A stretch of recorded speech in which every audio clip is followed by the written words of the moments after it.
सभी देखने वालों को प्यार भरा सलाम। आज हम आपको एक दिलचस्प वाकया सुनाएंगे। ये कहानी एक हाफिज़े कुरान लड़की और एक तवायफ औरत की है। उसकी लाश मस्जिद के सामने पड़ी रही और कोई उसे दफनाने के लिए तैयार नहीं था। अचानक ऐसा क्या हुआ कि लोग अल्लाहु अकबर के नारे लगाने लगे। इस वाकया को पूरी तरह जानने के लिए हमारे साथ बने रहें। इस वाकया को हम मस्जिद के मौलवी साहब के जबान से सुनते हैं।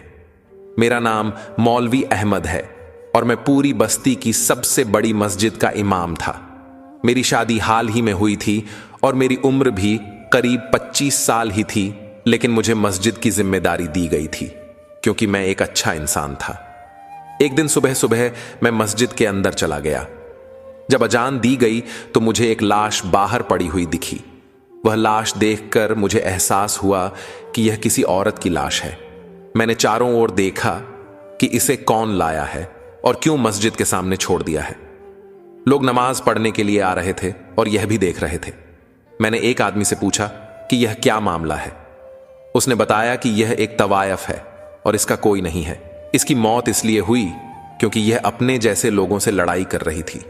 अब उन लोगों ने इसे मस्जिद के सामने लावारिस छोड़ दिया है, यह देखने के लिए कि कौन इसे दफनाता है।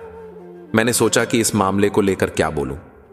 मुझे डर था कि लोग मुझे गलत समझेंगे, लेकिन मैं सोचा कि अगर किसी ने बुरा किया है तो उसे दफनाने का हक हर इंसान को होता है, क्योंकि वह भी एक इंसान है। मैंने एक ऐलान करवा दिया और कहा कि मस्जिद के बाहर कोई लाश पड़ी है, जो भी इसका रिश्तेदार हो उसे आकर जिम्मेदारी लेनी चाहिए। लेकिन 2 घंटे हो गए और कोई नहीं आया। लाश वैसे ही पड़ी रही। फिर मैंने सोचा कि कोई और मदद कर सकता है। एक फकीर औरत उस लाश के पास से गुजरी। मैंने उसे पूछा कि क्या वह लाश को गुस्ल दे सकती है। उसने कहा कि हां, लेकिन गुस्ल कहां देना है। मैंने कहा कि मस्जिद के अंदर ही गुस्ल देंगे। हमने फकीरनी को 1500 रुपए देने का वादा किया और वह खुशी खुशी तैयार हो गई। तभी एक आदमी बोला, यह एक तवायफ औरत है। इस औरत का नाम अरीफा है। उसने पूरे मोहल्ले में बहुत गंदगी फैला रखी थी और नौजवानों की नस्ल खराब हो रही थी।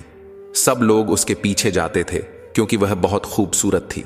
मौलाना साहब ने कहा कि आखिरकार वह भी इंसान ही है। यह सब सुनकर वह फकीर औरत ने उसे गुस्ल के लिए ले गई। कुछ देर बाद फकीरनी चिल्लाती हुई बाहर आई। उसका शरीर कांप रहा था और उसने कहा कि कुछ गड़बड़ है। उसने कहा कि यह औरत तवाइफ नहीं है। फकीर औरत ने बताया कि उसने देखा कि एक आदमी जो मस्जिद में इमाम था बार बार अरीफा की बुराई कर रहा था और कह रहा था कि वह बहुत बुरी औरत है। फकीरनी ने कहा कि उस आदमी ने अरीफा को देखा था, लेकिन उसने डर के मारे पूरी बात नहीं बताई। जब उस आदमी को अरीफा की पहचान करने के लिए कहा गया तो उसने पुष्टि की कि यही अरीफा है। लेकिन फकीरनी ने कहा कि यह बहुत नेक औरत है क्योंकि इसके शरीर से खुशबू आ रही थी। उसने कहा कि मैयत से ऐसी खुशबू नहीं आती। फिर उस औरत को अच्छे से धोकर कफन पहनाया गया और दफन कर दिया गया। मोहल्ले में रोज किसी की मौत होती थी और कभी खुशी तो कभी दुख होता था। 1 हफ्ते बाद जब मैंने कब्रिस्तान के पास से गुजरा तो अजीब खुशबू आ रही थी। खुशबू का पीछा करते हुए जब मैं वहां पहुंचा तो देखा कि यह अरीफा की कब्र थी। कब्र पर लिखा था अरीफा और उसकी कब्र पर एक निशानी भी थी। इसलिए यह पता होता है कि यह कब्र किसकी है, लेकिन कुछ समय बाद लोग भूल जाते हैं। समस्या तब होती है जब कब्र के पास एक और कब्र मिलती है और लोग हैरान रह जाते हैं। एक दिन जब मैं कब्र देखने गया तो मुझे वहां से खुशबू आई। खुशबू के साथ कब्र पर बहुत ही खूबसूरत और छोटे छोटे फूल भी उग रहे थे, जो मैंने अपनी जिंदगी में पहले कभी नहीं देखे थे। ये फूल ऐसे लगते थे जैसे मखमल के कपड़े से बने हों। अगर वह औरत तवाइफ थी तो उसकी कोई तस्वीर नहीं थी जो बता सके। मुझे उस बदनाम मोहल्ले में जाना पड़ता, लेकिन मैं वहां नहीं जाना चाहता था। एक दिन जब वह आदमी मस्जिद में आया तो मैंने उसे यह बात बताई। उसने कहा कि उसे सब कुछ पता है, लेकिन आगे की जानकारी नहीं है। मुझे लगा कि कुछ गड़बड़ है, क्योंकि उस आदमी की शक्ल देखकर मुझे अजीब लगा, जैसे वह झूठ बोल रहा हो। कुछ दिनों बाद मेरी पत्नी ने मुझे बताया कि उसकी दोस्त कह रही थी कि उसका भाई बुरे कामों में पड़ गया है और एक तवाइफ के कोठे पर जाने लगा है। मैंने कहा कि मैं उसके लिए दुआ करूंगा और अगर संभव हो तो मुझे उससे मिला दो। मेरी बीवी ने कहा कि वह तवाइफ बहुत खूबसूरत है और उसका नाम अरीफा है। यह सुनकर मुझे आश्चर्य हुआ, क्योंकि मैंने सुना था कि अरीफा मर चुकी है। जब मैंने तस्वीर देखी तो मुझे पता चला कि वह औरत जो मर चुकी थी वह अरीफा नहीं थी, अरीफा तो जिंदा थी। यह सब सुनकर मुझे समझ आया कि एक औरत की लाश को मस्जिद के बाहर रख दिया गया था और कहा गया था कि यह अरीफा की लाश है, जबकि असली अरीफा जिंदा थी।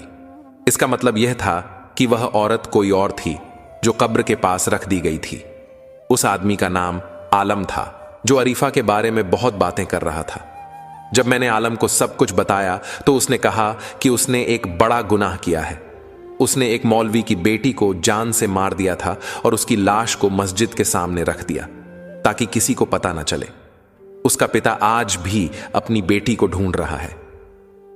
मैंने तुरंत पुलिस को सूचना दी और सब कुछ बताया। पुलिस ने उसके पिता का बयान भी लिया और इस बड़े जुल्म का पता चल गया। फिर कुछ दिन के बाद मैंने भिखारी औरत को दे, मुझे ऐसा नहीं लग रहा था कि वह भीख मांगने वाली है, क्योंकि उसकी हालत अच्छी थी।